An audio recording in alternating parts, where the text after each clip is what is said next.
తాకట్టులో ఉన్న బంగారానికి తక్షణ విముక్తి. ఈ రోజు మార్కెట్ రేట్ క్యాష్ మీ చేతిలో. శివ గోల్డ్ కంపెనీ, మీ నమ్మకానికి మా హామీ.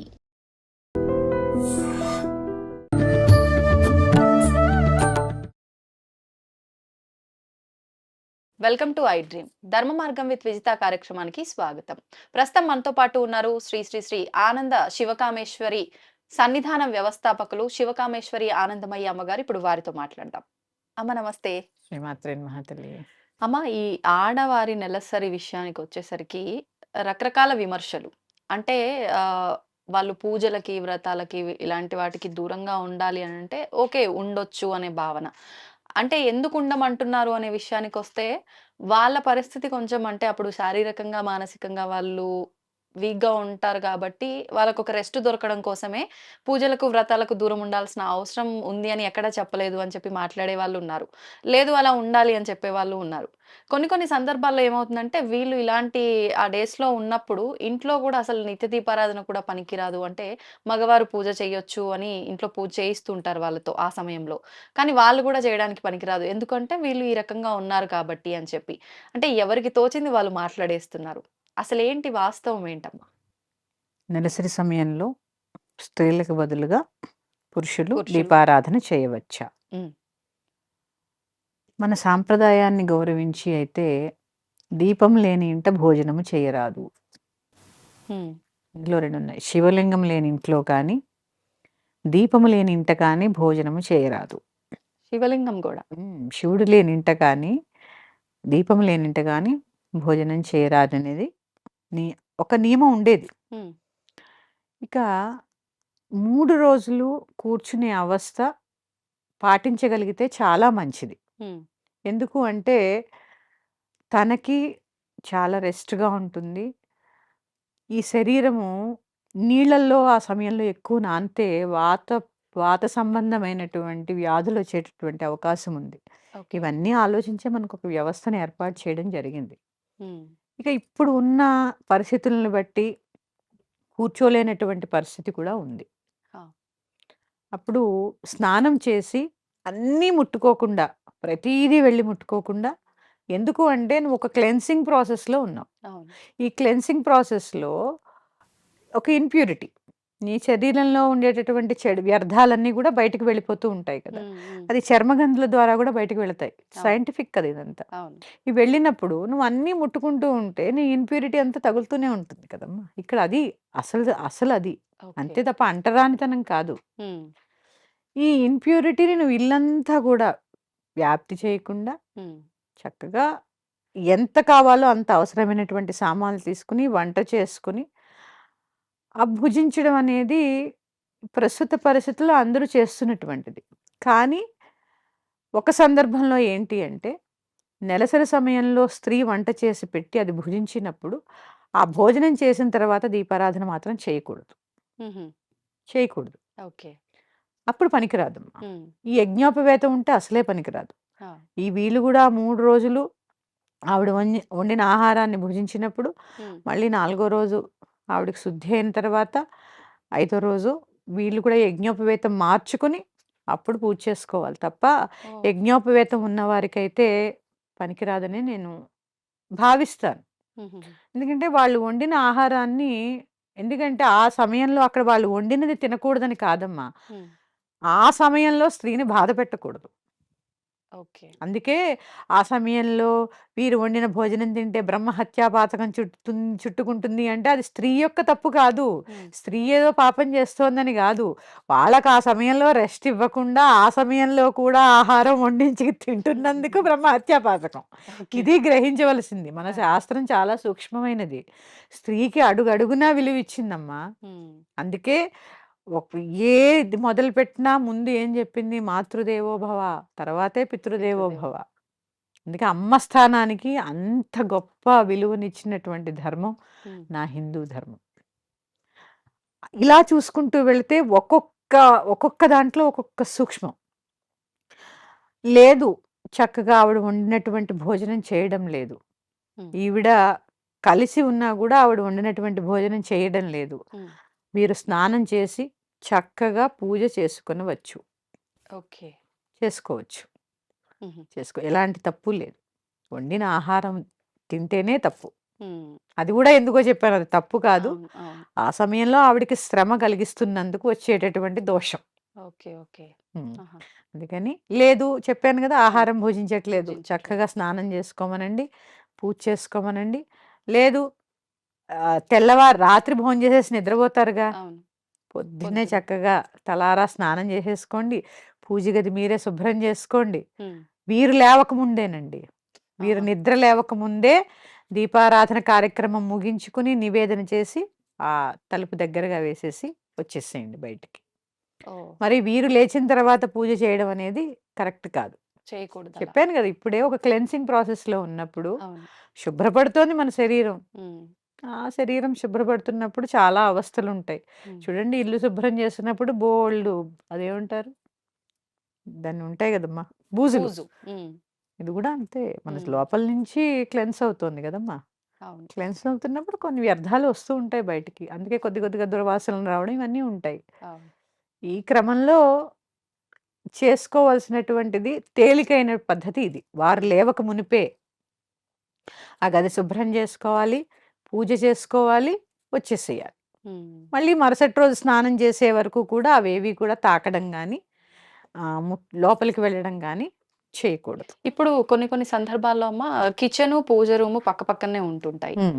అలా వెళ్తున్నప్పుడు మనం పూజ రూమ్ దాటుకొనే కిచెన్‌లోకి వెళ్ళాల్సుంటుంది. హ్మ్. అంటే అసలు వీళ్ళు తిరగటం కరెక్ట్ పద్ధతేనా? ఇప్పుడు ఇంతకు ముందులాగా పక్కన కూర్చోబెట్టి ఆ 3 రోజులు వాళ్ళని హ్మ్. ఏ పని చేయకుండా ఉండే పరిస్థితులైతే లేవు. లేవు. ఇంకొక విషయం వంట చేయకూడదు అంటే కూడా వీళ్ళు తప్ప ఇంకో వంట చేసే ఆప్షన్ ఉండే ఉమ్మడి కుటుంబాలు కూడా లేవు. లేవు. అవునమ్మా. కాబట్టి ఇప్పుడు మనం మొదట ఇప్పుడు దీపారాధన అంటే ఆడవాళ్ళు మనకు పొయ్యి వెలిగించే దగ్గరే దీపారాధన అసలైంది మొదలవుతుంది ఆ పూజ అంటారు. అవును. మరి ఇదంతా దోషంగా ఏమన్నా పరిగణించవచ్చా అంటే ఏం చెప్తారు? ఇది దోషం కాదమ్మా. ఇప్పుడేమవుతుంది, ధర్మం కొన్ని కొన్ని సార్లు మారక తప్పదమ్మా. ఇప్పుడు నువ్వు 2 గదులు ఇంట్లో ఉన్నావు. హ్మ్. ఆ ఇంట్లో తల్లి, కూతురు, భర్త ఉన్నారు. హ్మ్. తల్లి కూతురు రజస్వలయింది, తల్లి రజస్వలయిందనుకుందాం. హ్మ్. ఇప్పుడు ఈ రజోగుణంలో ఇద్దరు ఉన్నప్పుడు ఎవరొండి పెడతారు? ఆయన వండి పెట్టగలిగితే చాలా సంతోషం. కానీ వండి పెట్టాలి గదా! అవును. నిజంగా కూడా ఆ 3 రోజులు వండి పెడితే తప్పేంటి? హ్మ్. వారికి కూడా ఎంత వెసులుబాటమ్మా. హాయిగా 3 రోజులు 27 రోజులు పని చేసి, చేసి, చేసి అలసిపోయిన వాళ్ళు ఆ 3 రోజులకి నిజంగా చాలా రెస్ట్. మగవాళ్ళకి గూడా పనొస్తుంది. పనంటే ఏంటో అర్థమవుతుంది దీనివల్ల. అర్థమవుతుంది. అసలు పనంటే ఏంటో అర్థం అవ్వడానికి ఇవన్నీ పెట్టారు. మీరు తప్పేంటి అన్నారు ఆ 3 రోజులు చేసి పెడితే గాని అదే పెద్ద తప్పు. అవును. ఇప్పుడున్న సమాజంలో.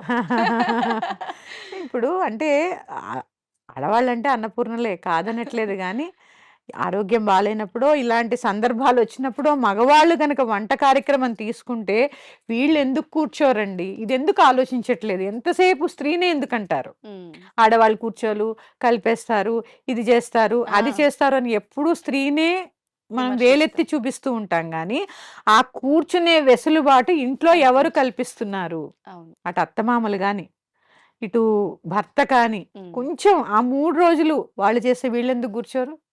అవును. అప్పుడసలు ఈ ప్రశ్నలకే ప్రశ్నలు ఉద్భవించేటటువంటి అవకాశం అవకాశమే ఉండదు. లేదు. అవును. ఎటువంటి ఇంప్యూరిటీ ఉండదు. హ్మ్. కలిపేస్తున్నామేమో అనే బాధ ఉండదు. హ్మ్. నిజంగా కూడా మనం అలాంటి ధర్మం, ఎందుకంటే మన ధర్మాన్ని మనం పాటిస్తాం గాబట్టి, అవును. ఇది మన ధర్మం అని మన మన రక్తంలో నాటుకుపోయింది. హ్మ్. హ్మ్. ఎందుకంటే ఆ సమయంలో కూర్చోవాలి అనేది మన ధర్మం. ధర్మం. అందుకని చెప్తున్నాను గదమ్మా! కొన్ని కొన్ని సార్లు ధర్మాలు గూడా మారుతూ ఉంటాయి. ఈ దీపారాధన అనేది అసలు నిత్య దీపారాధన లేని ఇంట్లో భోజనం చేయకూడదు. ఇప్పుడమ్మా నిత్య దీపారాధన వరకైతే ఓకే. హ్మ్. లేదు ఇలా ప్రత్యేకమైన వ్రతాలు, నోములు ఇలాంటి పూజలేమైనా వచ్చినప్పుడు, హ్మ్. ఇంట్లో ఒక ముగ్గురు ఆడవాళ్ళున్నారు, ఇద్దరున్నారు అనంటే ఎవరికి ఏ టైంలో ఉంటుందనేది మనం హ్మ్. చెప్పలేం. అందరికీ ఒకేసారి ఉండాలని లేదు. అవును. ఇప్పుడు ఫర్ ఎగ్జాంపుల్ వరలక్ష్మి వ్రతమే తీసుకోండి. ఈ మాసంలో వస్తోంది గదా! ఆ రోజున వీళ్ళు వ్రతం ఆచరించే టైంలో ఇంట్లో మిగతా వాళ్ళకేమైనా పీరియడ్స్ ఉంటే ఈ ప్రత్యేకమైన పూజలు, ఈ వ్రతాలు చేసుకోవచ్చా? వాళ్ళు కలపొద్దమ్మా ఇంట్లో. వాళ్ళని దూరంగా ఉంచి దూరంగానే ఉంచాలి. హ్మ్. ఎలా కలుపుతారు? కలిపి ఎలా పూజ చేస్తారు? హ్మ్. కలపకుండా పక్కన కూర్చోబెట్టే పూజ ఆచరించాలి. హ్మ్. ఎందుకంటే మన ధర్మాన్ని ఆచరించవలసినటువంటి కొన్ని సాంప్రదాయాలు, ధర్మం అనే కన్నా కొన్ని సాంప్రదాయాల్ని స్త్రీలే పాటించి ముందుకు తీసుకెళ్ళాలి. హ్మ్. అలాంటి వాటిల్లో ఇదొకటి. అది అంటరానితనం కాదు. నీ గురించి నీకు పెట్టినటువంటి ఒక వ్యవస్థ. హ్మ్. ఆ వ్యవస్థని ముందుకు తీసుకెళ్ళేటటువంటి రేపు మీరు చేస్తేనే కదా మీ పిల్లలకి చెప్పేది. అవును. అది ఇంప్యూరిటీ అని చెప్పొద్దు. ఇది ఎందుకింత ప్యూరిటీ అనేది వాళ్ళు గ్రహించేలా చేయాలి. అంతే. అందులో వాళ్ళలా చెయ్యాలి అంటే మగవాళ్ళు గూడా సహకరించాలి. హ్మ్. సహకరించాలి. ఆ 3 రోజులు వాళ్ళకి చక్కగా రెస్ట్ ఇయ్యండి. అవును. వాళ్ళు గూడా హ్యాపీగా ఉంటారు. ఇప్పుడు మీరు ఇందాకన్నట్టు నిత్య దీపారాధనలో అయితే వీరు పడుకొనుండగానే వీళ్ళు ఈ దీపారాధన అంతా చెయ్యాలి. చెయ్యాలి. మరిప్పుడు ఈ వ్రతాలు ఇలాంటి సమయంలో అయితే మనం అంత ఎర్లీ మార్నింగ్ అయితే ఏం జేయం. చేసుకుంటే ఈవినింగ్ చేసుకుంటారు. లేదంటే కాస్త హ్మ్. 9, 10 లోపు అంతా అయిపోయేటట్టు హ్మ్. చేసుకుంటారు. అప్పుడు వాళ్ళు పడుకునే అవకాశం అయితే ఉండదు కదా! ఆ ఒక పరిస్థితిలో. గదిలో మూలకు కూర్చోబెట్టేసేయండమ్మా. ఓకే. ముగ్గురు ఉన్నప్పుడు. అసలు ఇప్పుడు 4 శుక్రవారాలొస్తాయి. హ్మ్. అవకాశాన్ని బట్టి వీలుంటే అందరూ కలిసి చేసుకునేలాగా ప్లాన్ ప్లాన్ జేసుకోండి. చేయండి. హ్మ్. లేదు ఖచ్చితంగా ఈ సమయానికి చేసుకోవాలి అని ఉన్నప్పుడు వాళ్ళు పక్కన కూర్చోబెట్టండి. హ్మ్. కూర్చోబెట్టి కలిపి అయితే ఆ వ్రతం చేసుకోవడం అనేది అసలు వద్దమ్మా అది. ఓకే. ఇదే చెప్తున్నాను. ఇంప్యూరిటీలో ప్యూరిటీని కలపొద్దు. హ్మ్. హ్మ్. భగవంతుడు అనేది మనం నమ్మేటటువంటి శుద్ధ చైతన్యమైనటువంటి ప్యూరిటీ. అవును. ఆ ప్యూరిటీలో ఇంప్యూరిటీలు ఏవి ఉండకూడదు. హ్మ్. మనసులో ఉండకూడదు, శరీరంలో శరీరం. ఉండకూడదు, ప్రకృతిలో ఉండకూడదు. అంతే. ఇది గ్రహించాలి అందరూ. అమ్మ రాఖీ పౌర్ణమి విధానం గురించి వివరించండి. అయితే ఈ మధ్య కాలంలో రాఖీ అనంటే ఒకప్పుడు ఓన్లీ ఒక అన్నా చెల్లెళ్ళు, అక్క తమ్ముళ్ళు ఈ విధానమే ఉండేది. హ్మ్. కానీ ఇప్పుడు వింటున్నాము అది ఎవరి గురించి ఎవరైనా వాళ్ళ బాగు కోరి కట్టేదే రక్ష. అందుకే రక్షాబంధనం అని పేరొచ్చింది అని చెప్పి అంటున్నారు. అసలు రోజులు గడుస్తున్న కొద్దీ ఈ ధోరణిలు మారుతూ ఉంటే ఆ పండుగలు కూడా వదిలేయాలేమో అనే ఆలోచనొస్తోంది. అంటే ఎవరికి తోచింది వాళ్ళు చెప్తే అసలు ఎవరు ఏం చేయాలనే ఒక కన్‌ఫ్యూజన్ అనేది క్రియేట్ అవుతుంది. హ్మ్. దీని గురించి మీరు క్లియర్‌గా వివరించండి. తప్పకుండా తెలియజేస్తానమ్మా. యా దేవీ సర్వభూతేషు శక్తిరూపేణ సంస్థిత శ్రీమాత్రే నమః. శ్రీ గురుభ్యో నమః. రాఖీ పౌర్ణిమ. అక్క చెల్లెళ్ళమందరం గూడా చాలా ఎదురు చూసేటటువంటి పండగ. పండగ. ఉత్సవం. అంతే. రాఖీ మహోత్సవం అనే చెప్పాలి. ఎందుకంటే పుట్టింటికి వెళ్ళాలి అంటే ఆడపిల్లలు ఎప్పుడు ఎప్పుడు పంపిస్తారా ఇంట్లో అని తహతహలాడుతూ ఉంటారు. అవును. రాఖీ అనంగానే తప్పకుండా పంపిస్తారు అని చెప్పి హ్మ్. ఆడపిల్లలు ఉత్సాహంగా ఉంటారు. అంతే. ఇక అసలు రాఖీ. హ్మ్. నువ్వు నాకు రక్ష, నేను నీకు రక్ష, మనిద్దరం కలిపి దేశానికి రక్ష. హ్మ్. అందుకే కొన్ని సాంప్రదాయాల్లో స్త్రీలు కూడా రాఖీ కట్టుకునేటటువంటి సాంప్రదాయం ఉంది. అవును. ఇక్కడ గూడా అక్క చెల్లెళ్ళకి కూడా కడతారు రాఖీ. కడతారు. కడతారు. హ్మ్. అంటే ఇక్కడ అర్థం ఏంటి? నువ్వు నాకు రక్ష, నేను నీకు రక్ష. మనిద్దరం మళ్ళీ ఎవరికి రక్ష అవ్వాలి? దేశానికి రక్షగా మారాలి. అంటే దేశానికి రక్షగా మారాలి అంటే ఎలా ఉండాలో అలాగే ఉండాలి. హ్మ్. ఇక్కడ అన్నదమ్ములు, అక్క చెల్లెళ్ళు తెలుసుకోవాల్సినటువంటి విషయం. హ్మ్. చాలా ఉత్సాహం కదమ్మా రాఖీ అంటే. అంటే ఆ రక్ష అనేది ఒక్క రోజుకి సంబంధించిందేనా? కాదు. సంవత్సరం అంతా కూడా నీకేదైనా కష్టమొస్తే, అటు తమ్ముడికి అక్క కానీ, లేదా అన్నకి చెల్లె గాని, చెల్లికి అన్న గాని, నీకు నాకు నువ్వు మళ్ళీ రాఖీ కట్టే వరకు ప్రతి సంవత్సరం వస్తుంది గదా! వస్తుంది. నేను నీకు రక్షగా ఉంటాను హ్మ్. అని ఒకళ్ళకొకళ్ళు ఆ మాట భరోసా ఇవ్వడం. ఇచ్చుకోవడమే ఈ బంధం యొక్క ఉద్దేశ్యం. ఉద్దేశ్యం. అంతే తప్ప మా రూ. 100 పెట్టి రాఖీ కొన్నాం, 1000 పెట్టి రాఖీ కొన్నాం కాదు. అసలు ఏ ఆడపిల్లైనా తనకి కష్టం వచ్చినప్పుడు హ్మ్. అన్నదమ్ములకి వెళ్ళి చెప్పుకునే సందర్భం ఇప్పుడుందా? లేదు. ఎంత కష్ట నష్టాలకి ఓర్చుకున్నా తన తమ్ముడి దగ్గరికి కానీ, అన్న దగ్గరికి కానీ వెళ్ళి ఈ కష్టం నాకుంది అని చెప్పే సందర్భం ఉందా? ప్రతీదీ ఏమవుతోందంటే మనం ఫైనాన్స్ తోటే ముడిపెట్టి ముడిపెడతాం. చూసేసరికి బంధాలు కూడా దూరమైపోతున్నాయి. అవును. ఎక్కడ వచ్చి ఏదైనా అడిగితే మనం చెయ్యాల్సి వస్తుందో అనే ఇదిలోనే అన్నదమ్ములు ఉంటున్నారు. అన్నదమ్ములకి కష్టం వస్తే ఆ!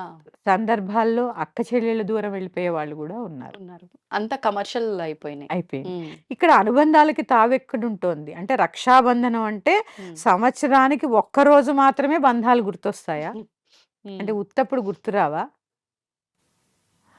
అంటే ధనమే కాదండి. హ్మ్. ఒక ఆడపిల్లకి బాధ వస్తే ధైర్యంగా తన తల్లిగారింటికి వెళ్ళి తన కష్టాన్ని చెప్పుకునే పరిస్థితిని ఆడపిల్లలకి కల్పించండి. నువ్వు ధనం అక్కర్లే. ఆ సమయంలో నేనున్నాను అని ఒక్క మాట అవును. తనకి చాలా చాలా ధైర్యాన్ని ఇస్తుంది. ధైర్యాన్నిస్తుంది. ఎందుకంటే ఆడపిల్లలు సహజంగానే చాలా సున్నిత మనస్కులై ఉంటారు. అవును. అలాంటి సందర్భంలో ఒక కష్టం వస్తుంది, నష్టం వస్తుంది. ఎవరితో చెప్పుకుంటుంది? హ్మ్. అంటే రాఖీ కట్టినప్పుడు ఈ సమస్యలన్నీ గూడా ఒక కాగితంలో రాసుకెళ్ళి అన్న చదవాలా? హ్మ్. అంటే ఇప్పుడు నేను రాఖీ కడుతున్నాను గాబట్టి, ఇవన్నీ విను అని చెప్పి చదవాలా? హ్మ్. కాదు గదా! తనకు కష్టం వచ్చినప్పుడు వెళ్ళే పరిస్థితి అన్నదమ్ములు చెప్పుకునే తనకి చనువు. ఏం లేదమ్మా. నెలకొక్కసారి ఫోను జేసి, "ఎలా ఉన్నావు?" అని ఒక్క మాట. అవును. అన్నదమ్ముల నుంచి అక్క చెల్లెళ్ళు ఎదురు జూసేదదే. ఏని వేలు, లక్షలు కాదు. ఆ! ఒక్క మాట. అది వయసులో పెద్దవాళ్ళవ్వచ్చు. ఎందుకంటే, అక్క చెల్లెళ్ళు తన ఇంటి నుంచి వేరే ఇంటికి వెళ్ళిపోతారు. అవును. వేరే ఇంటికి వెళ్ళిపోతారు. ఇక్కడ ఉన్నటువంటి ఆడపిల్ల ఒక ఇంటికి చెల్లెలు. హ్మ్. అలాగే తన భర్త యొక్క చెల్లెళ్ళని తను అలాగే చూసుకోవాలి. నీకక్కడేమో కావాలి. కావాలి. ఇక్కడేమో వద్దంటే ఎలా? అంతే గదా! నీ అన్నదమ్ములు నీకు కావాలన్నప్పుడు వాళ్ళ అన్నదమ్ములు వాళ్ళకి గావాలిగా? కావాలి. ఇవన్నీ ఏంటంటే అమ్మా, అనుబంధం అనే దానికి గుర్తుగా మనం జరుపుకునేటటువంటి పండగ రక్షాబంధనం. హ్మ్. ఆ అనుబంధాలే దూరమైపోతున్నాయి. అవును. కేవలము ఆ రోజు పండగ, హడావిడి, రాఖీ కట్టడము, ఏదో వెళ్ళామా, వచ్చామా, వీళ్ళో స్వీట్ బాక్స్ కొన్నారా, వాళ్ళు రూ. 1000 ఇచ్చారా? ఇంతేనా రక్షాబంధనం అంటే? అంత తేలికా? అంత తేలిగ్గానే వెళ్తోందిగా ఆ! ప్రస్తుతం. మరి దానికి బంధనం అని పేరెందుకు? ఆ! ఇక్కడ వాళ్ళిచ్చే వాళ్ళు ఏదైనా ఇవ్వచ్చు. ఎంతైనా ఇవ్వచ్చు. వీళ్ళు ఎంతిస్తే దానితోనే తృప్తి పడాలి. హ్మ్. అక్క చెల్లెళ్ళు గూడా. అవునవును. డిమాండ్ చేయడం ఎక్కువైపోయింది. ఎక్కువైపోయింది. వాళ్ళు ఇవన్నీ ఆలోచించి అబ్బా! పోయిందిరా అని నమస్కారం పెట్టే పరిస్థితి ఆడపిల్లలు కల్పిస్తున్నారమ్మా. కొన్ని సందర్భాల్లో. అవును. కల్పిస్తున్నారా లేదా? కల్పిస్తున్నారు. ఇలా కాకుండా హ్మ్. చక్కగా అనుబంధంగా ఉండడానికి గుర్తే ఈ రాఖీ పౌర్ణిమ. హ్మ్. అదే అనుబంధం. పూర్వం సినిమాల్లో చూసేవాళ్ళం. ఇప్పుడు మనం చూస్తే అబ్బా! ఏంటి ఇంత ఓవర్ యాక్షన్ చేస్తున్నారు అనుకుంటాం. హ్మ్. కానీ ఒక్కసారి ఆ రిలేషన్ చూడండి. చెల్లికేదన్నా కష్టం వస్తే అన్న, అన్నకేదన్నా కష్టం వస్తే చెల్లి. వాళ్ళ ఎమోషన్‌ని ఎలా చూపిస్తారు? అవును. ఆ ఎమోషన్ను అది ఎమోషన్ కాదమ్మా. రక్త సంబంధం. నేను ఒక చోట ఎక్కడో విన్నానమ్మా. హ్మ్. భర్తని మనం సెలెక్ట్ చేసుకోవచ్చు. అన్నదమ్ముల్ని మనం సెలెక్ట్ చేసుకోలేం. ఎందుకంటే తల్లి గర్భంలోంచి మనకన్నా ముందో, మన మనకన్నా తర్వాత. వెనకాలో మనతో పాటొస్తారు. వాస్తవం. అందుకని ఆ బంధం చాలా ప్రత్యేకమైనది. హ్మ్. చాలా ప్రత్యేకమైనది. అన్నదమ్ముల బంధం అంటే చాలా చాలా విలువలతో కూడినటువంటిది. హ్మ్. ఈ దీంట్లో ధనానికి తావిచ్చేటటువంటి అంశాలే లేవు. హ్మ్. అవసరమైతే ఏదైనా సందర్భం వస్తే ఒకళ్ళకొకళ్ళు ఇచ్చిపుచ్చుకోవడంలో తప్పు లేదు. తమ్ముడికి కష్టం వస్తే అక్క నిలబడాలి. అక్కకి కష్టం వస్తే తమ్ముడు నిలబడాలి. అవును. ఇలాంటి సందర్భంలో చక్కటి అనుబంధానికి గుర్తుగా రాఖీ ధరించండి. అంతే హ్మ్. తప్ప అదొక పండగ, ఆ రోజు హాలిడే. హ్మ్. ఖచ్చితంగా ఆ రోజు రాఖీ కట్టాలి కాదు. దాని బదులు కట్టుకోవడం మానేసినా పెద్దేమి ఏముంది? ఆ ఒక్కరోజు కోసం ఏముంది? అదొక ఎమోషన్. అంటే ఆ రిచువల్స్ మనం పాటించాలి గాబట్టి పాటిస్తున్నాము. పాటిస్తున్నామా? కానీ దానితో పాటు ఆ విలువలని పాటిస్తూ పట్టించాలి. బంధాలను పెంచుకోవడం పైన ఫోకస్ లేదు. లేదు. పెంచుకోవాలనేదే నేను మనస్ఫూర్తిగా కోరుకుంటున్నాను. ఎందుకంటే నాకు ఒక తమ్ముడున్నాడు.